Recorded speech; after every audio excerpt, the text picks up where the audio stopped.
Merci, merci de votre accueil, merci au Pacte civique, merci à Jean-Baptiste de Foucault.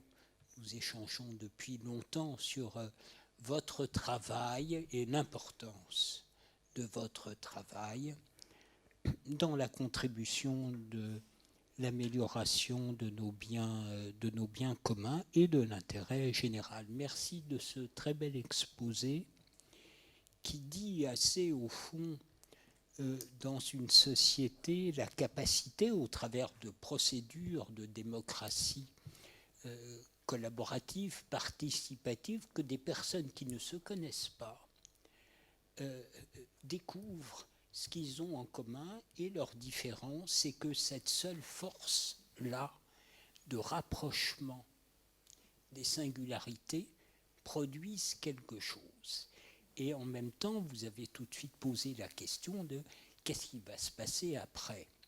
Et vous avez référé à, au fond, la première assemblée humaine qu'est une famille, où au départ, il y a quelque chose en commun qui fait que, d'évidence, nonobstant les désaccords, il y a quelque chose qui va implémenter dans le réel.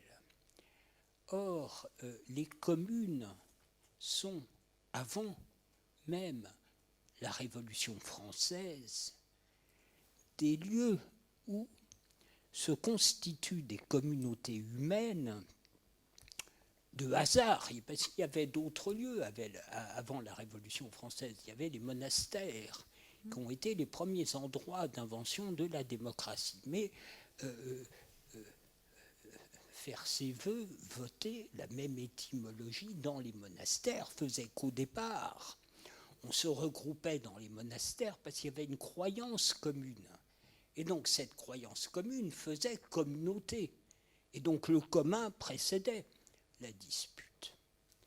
Les communes, elles, sont des regroupements au fil des décennies, des siècles, où des personnes partagent un même endroit et où, au fond, s'échange au travers de cette commune, du commun, et se transmet de génération en génération du commun.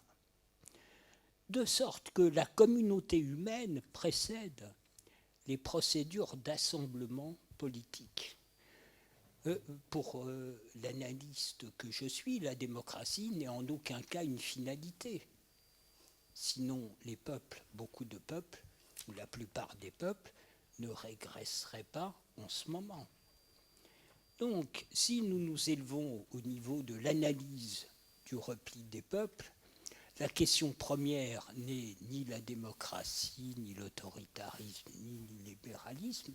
Ce ne sont que des modalités d'assemblement de communautés humaines qui précèdent l'individu quand il arrive quelque part.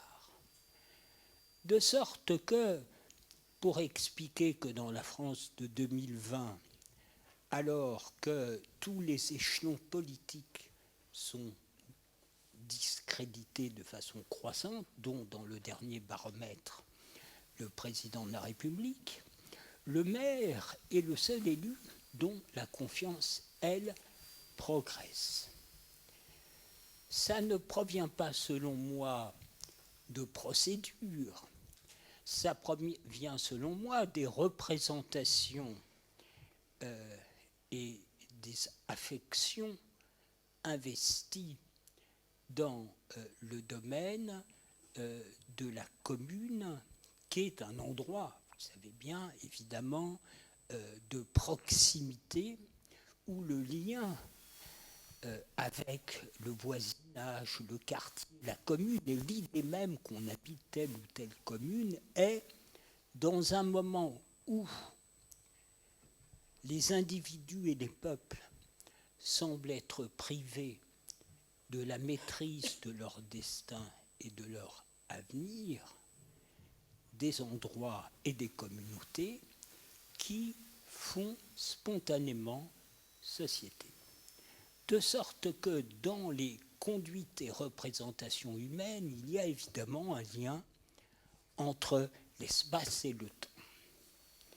Dès les années 70, les spécialistes disaient qu'il y avait un problème climatique. Mais comme par hasard, les sociétés ne s'en emparent qu'au milieu des années 90 et même avant, conférence de Rio. Mais ce que j'essaye de vous faire saisir, c'est que c'est comme par hasard, quand la promesse d'un bonheur plus grand, d'une plus grande prospérité économique du fait du capitalisme financier s'érode, que l'on va chercher la crainte climatique comme eschatologie pour reprendre une prise sur un avenir qui échappe au nom du droit commun de nos enfants d'être sur une planète habitable. Donc, dans les processus cognitifs du rapport à l'espace et au temps, il y a évidemment un lien intime entre l'articulation des représentations écologiques et des représentations du cours du capitalisme. De sorte que la commune apparaît comme une zone de repli, ici et maintenant, quand le plus tard et le plus loin s'érode et se retire. Avec une singularité française dont je voudrais que vous preniez la mesure, qui est que depuis des siècles, la France, pour assembler ses diversités territoriales et d'origine, puisque dès le départ, il y a des Celtes, des Latins et des Germains, la France a dû construire des procédés de pensée, de croyance, de philosophie, d'institutions et de types de rapports sociaux adaptés au problème premier de la France, qui est comment faire tenir ensemble des gens si différents et des territoires si différents. Ce que j'appelle l'esprit des lieux concernant les communes. Ayant la chance, du fait de l'âge, de travailler depuis 35 ans, notamment pour des communes, eh bien, je me suis aperçu qu'il y avait certes une France de l'Ouest et une France de l'Est très différentes pour des raisons historiques, mais que Nantes, c'était pas La Roche-sur-Yon, ou Metz, c'est pas Nancy, pourtant c'est en Lorraine. Lille, c'est pas Roubaix, ou Grenoble, c'est pas Lyon, hein, ou Bordeaux, c'est pas Toulouse. Donc, vu de loin, la France, c'est un tableau impressionniste, des sortes de pastels. Puis dès qu'on commence à travailler sérieusement sur un territoire, comme je le fais, c'est-à-dire pour certains territoires, notamment Nantes, depuis 30 ans, je m'aperçois qu'il y a des façons communes à Nantes de nouer un rapport à la Loire, à l'urbanisme, le football à la nantaise, le type de gouvernance de Jean-Marc Ayrault et maintenant de Johanna Rolland, la conception de l'avenir, la conception de l'espace. Et pour ça, j'ai dû travailler pour des agences d'urbanisme, des maires, des conseils régionaux, travailler 7 ans sur Notre-Dame-des-Landes. Donc le travail fait que très vite, on est à comprendre qu'il y a un inconscient collectif que j'appelle l'esprit des lieux, qui est une mosaïque d'attitudes et de rapports au réel, alors que l'imaginaire français et l'inconscient collectif français, c'est au contraire l'idée que l'État, ayant été le môle autour duquel s'est constituée la France, ayant précédé la nation, la représentation mentale du français au plan national n'a rien à voir avec le plan local. Ce qui fait d'ailleurs que la transition écologique avance très vite sur les territoires, sérieusement, alors que la plupart des débats sur l'écologie au plan national sont évidemment absolument pas sérieux, avec en général des acteurs qui ne le sont guère.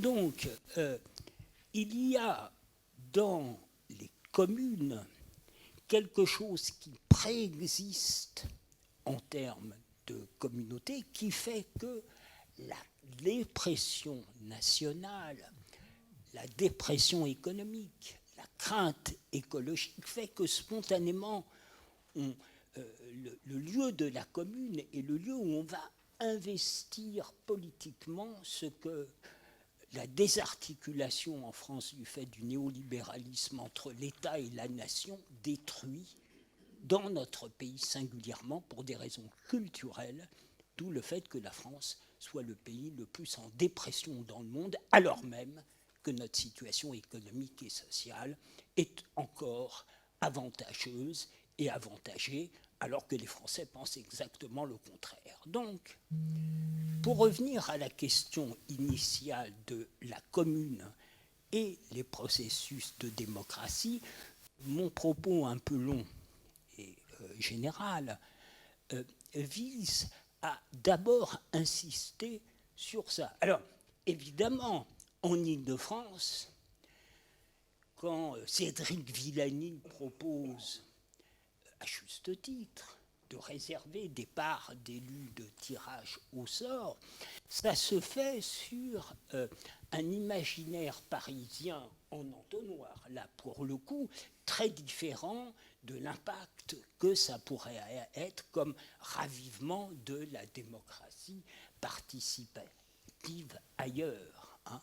Mais effectivement, il y a deux choses, puisque ça doit être mes 6e ou 7e municipales que je suis, qui ont fortement progressé dans la conscience des maires, et donc, ce qui veut dire dans la conscience des citoyens, toutes ces dernières années, c'est les dimensions écologiques et le fait qu'on ne peut pas se contenter seulement du moment du vote et du grand rendez-vous municipal. Même si il ne faut pas mésestimer la symbolique de l'élection comme une sorte de rite quasi religieux, que ce soit pour la présidentielle ou les municipales, d'un vote à 2 tours, où au premier tour on déploie les éléments de singularité de dispute, et au deuxième tour on devra consentir, même si le maire gagne à 51%, parce que là, pour le coup, le mécanisme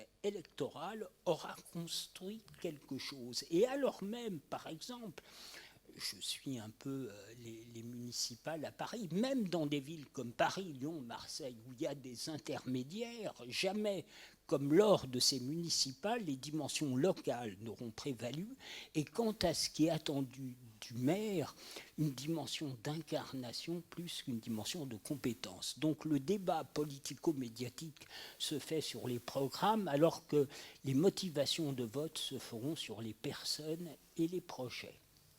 Normalement, quand on est en fin de campagne, c'est le bas de façon immanente qui impose son agenda au système politico-médiatique. Pour des raisons nationales, de crise nationale, les choses vont se faire au tout dernier moment. Donc il y a toujours dans les moments des campagnes des différences entre la façon dont les journalistes et les politiques posent les problèmes de façon très politicienne, les étiquettes, à qui ça va profiter, je ne sais pas quoi, pour Macron, anti-Macron et tout, mais dans la réalité, mais ça va se faire là au tout dernier moment, les choses sont vraiment immanentes. C'est-à-dire que même à Paris, Lyon, Marseille, vous savez, PLM, au fond, l'investissement sur l'idée qu'on se fait de ce que porte une personne comme projet, ce qu'elle veut faire de Paris, de Roubaix, de Grenoble, bon, tous où chacun on est, au fond va être la question essentielle, parce que en politique, dans les périodes d'inquiétude et de régression, la dimension spirituelle l'emporte sur la dimension temporelle. C'est-à-dire que on veut, au travers de la symbolique, comprendre et maîtriser dans un rapport psychopolitique français très pointu, maîtriser qui sera le futur maire. Sinon, on ne comprend pas qu'au plan international, n'est-ce pas, des gens puissent voter Trump alors qu'apparemment ils n'ont aucun intérêt social à voter pour lui. Donc ça, c'est la politique. Hein. La politique, contrairement à ce que pensent les Français cartésiens, c'est d'abord une affaire de tripes. Donc pour bien comprendre la politique, il ne faut plus être français, il ne faut plus être dans l'imaginaire français, il faut être spinoziste. Il faut comprendre que le sujet premier des sociétés, ce n'est pas la raison, ce n'est pas le programme, c'est on sait qu'on va crever chacun individuellement. On dépense beaucoup d'énergie à oublier qu'on va crever, et notamment on fait des communautés humaines pour affronter le réel collectivement. Et le sujet premier, c'est la maîtrise du destin collectif. D'où le fait que, logiquement, le néolibéralisme construit de lui-même la régression des peuples et la montée des nationalismes et populismes, puisqu'il prétend, au nom de la raison et de la pensée économique raisonnante, qu'on pourrait détacher l'efficace économique du bon et du juste qui tient ensemble les communautés humaines. Or, justement, la commune est le lieu spatio-politique où on a le sentiment que, logiquement, on pourrait s'apaiser soi-même. Car, hormis nous tous dans cette pièce, où nous sommes d'une totale cohérence entre ce que nous disons et ce que nous faisons, entre ce que nous faisons et disons comme citoyens, comme consommateurs, comme épargnants, comme résidents, comme futurs retraités ou retraités. Bon. Mais hormis nous qui sommes d'une cohérence totale, l'individu moderne est scindé. Donc, et l'individu français, c'est la diplomate américaine Madeleine Albright qui disait « Seuls les Français peuvent dire j'y crois en théorie et pas en pratique ». Or, ça fait que nous avons la meilleure école de mathématiques, que nous avons engendré Descartes, qui a la musique à la française, qui n'a rien à voir avec la musique à l'allemande, et que nous avons une capacité de nos dirigeants au sommet de l'État de faire une politique complètement inverse à ce qu'est l'imaginaire de notre nation. Donc, cette question de la commune, c'est le lieu où spontanément le citoyen se dit « Bon, ben, mon maire, je le croise dans la rue, ou bien je l'élis assez longtemps pour voir les effets de ce qu'il va faire. » D'ailleurs, il programme les travaux comme ça hein, pour les Parisiens. Bon, normalement, là, les chéris des travaux à Paris, normalement, ça a dû être terminé. Hein, tout ça est très programmé. Et ce que je veux dire par là, c'est que la commune est l'espace idéal où on peut se dire qu'il y a un petit rapport entre son vote et ce qui va se passer. Hein, qu'est-ce qu'on va choisir pour tel ou tel espace, comment on va faire. Et donc, spontanément, les quartiers, les villages, si on considère que Paris est une multitude de villages, sont des lieux où se retrouvent pour parler des gens qui ont quelque chose qui les précède. Et même pour ceux qui travaillent sur les migrants, c'est étonnant de voir la rapidité avec laquelle des migrants adoptent l'esprit des lieux, pas seulement le rapport au sport, le fait de prendre l'accent, mais hein, des façons d'être, des façons de faire, un rapport à l'autorité publique, même au national, qui n'a rien à voir. Hein. Après l'arrêt par le gouvernement de Notre-Dame-des-Landes, alors qu'une majorité avait voté pour, dans d'autres régions, on aurait pleurniché. Le samedi d'après, il y avait autour de la mer tout le tissu économique et associatif sur le thème qu'est-ce qu'on fait maintenant hein, ça n'a rien à voir avec ce que moi je vois dans l'est de la France ou dans d'autres parties. Donc, ce que je veux dire par là, c'est qu'il y a un inconscient collectif qui anime les gens. Mais pour s'en apercevoir, il faut du temps et la bonne distance. Et quand je parlais de ça avec Jean-Marc Ayrault, l'esprit nantais, il n'en avait rien à battre. Alors je lui disais, mais alors, donc j'argumentais sur des choses très très précises de sa ville, mais il n'en avait rien à faire. Par contre, quand il a quitté Matignon et Paris, il a commencé à utiliser le terme esprit nantais, parce qu'il s'est aperçu que ses façons de faire et d'être étaient très appropriées à Nantes, parce qu'il en était, c'était son histoire, mais qu'à Paris, ça ne fonctionnait pas pareil. Hein.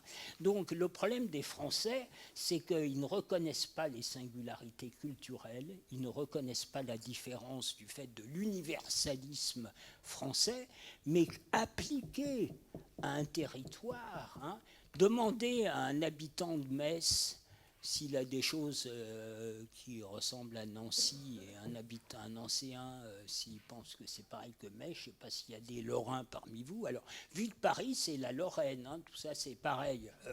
Là-bas, je peux vous dire, hein, j'ai travaillé sur la Lorraine, bon, enfin pour la Lorraine pendant quelques années.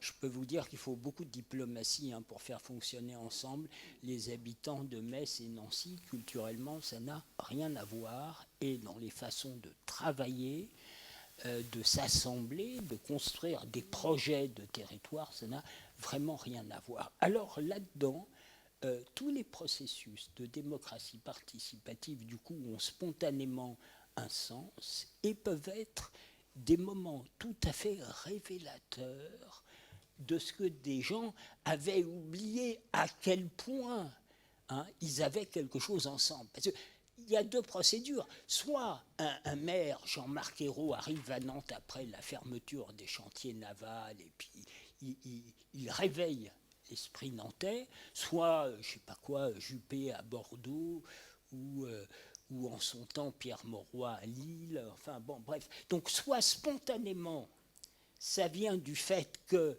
l'élu est soit l'émanation, soit les traits psychologiques, je pense à Alain Juppé, absolument adapté à la bourgeoisie bordelaise, qui n'a rien à voir avec la bourgeoisie nantaise. Vous n'avez qu'à analyser la façon dont ils font un travail de mémoire sur l'esclavage. Ça n'a rien à voir. Bon, soit ce sont effectivement des procédures où spontanément les gens vont se mettre autour d'une table. Bon, alors, dans la France de l'Est, il y en a un qui dit blanc, l'autre dit noir, et votre travail, comme le mien autrefois, c'était de trouver une tierce solution qui recueille l'assentiment, de sorte que de la dispute naît la finalité. À Nantes, c'est pas du tout ça. À Nantes, au début, je me tirais les cheveux parce qu'on organisait des trucs, ça pouvait être à la municipalité ou les simples citoyens, et on avait un qui disait blanc, et puis l'autre disait « Ah oui, oui, je suis d'accord avec le blanc, mais je rajouterais un peu du blanc cassé. » Puis c'était c'est-à-dire les gens ne s'opposaient pas. Ils faisaient circuler le ballon, comme le football à la nantaise. Donc la procédure de l'horizontat démocratique faisait le fondement de l'assemblement de la communauté. Ça marche là. Ce que ne comprennent pas Todd et Lebras dans leur bouquin sur la France de l'Ouest, comment des, je sais pas quoi, comment des cathos peuvent devenir. C'est que au fond le sujet c'est pas est-ce que les gens sont cathos, Joc, Jacques, ou socialistes deuxième gauche ou pro-gilet jaune ou anti-gilet jaune. Ça, ce n'est que la modalité du fait que la France de l'Ouest n'a pas connu les séparations de la France de l'Ouest de la révolution industrielle dès le XIXe siècle, qui fait que, comme disait Marx, les Français étaient des patates dans des sacs de patates dont l'empereur tient la hanse.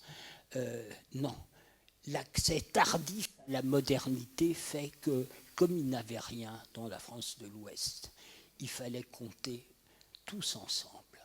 On ne séparait pas le grain de livret. C'est pour ça d'ailleurs que, travaillant pour Nicolas Sarkozy en 2006-2007 et faisant des études, j'ai pu expliquer à Nicolas Sarkozy pourquoi, alors qu'il avait fait un carton dans tout le reste du pays, pas dans la France de l'Ouest, on laisse personne dans la France de l'Ouest distinguer le bon grain de l'ivraie.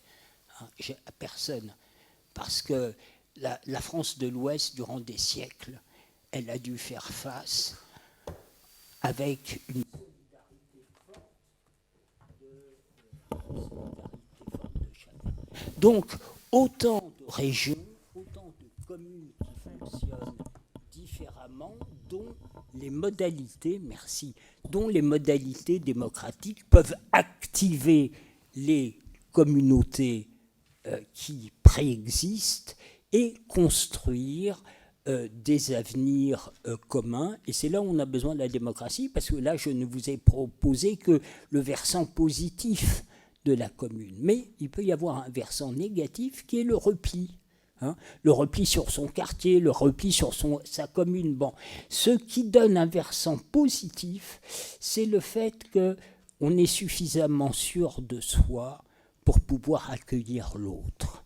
Car celui qui n'accueille pas l'autre est celui qui a peur de l'autre et qui justifie sa présence non pas par son apport au bien commun, mais par l'idée que c'est lui la victime, lui ou ses ancêtres, où on a subi un dommage, où l'État ne nous aide pas.